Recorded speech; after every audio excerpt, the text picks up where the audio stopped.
bài. Wow. Lại còn zoom mang cả tài liệu lên ba chế luôn. Mang cả tài liệu lên ba. Còn đây là thư đồng của chúng ta. Đây là sĩ tử. Tương lai sẽ là làm trong bia ở trong nước tử giả luôn.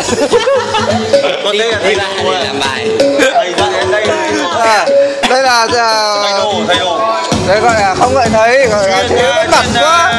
Chuyên dạy các kiểu tư thế. Gia sư Chuyên dạy các kiểu. gia sư tại ba luôn. Cô bạn gia sư đây, cô bạn gia sư này. Còn đây là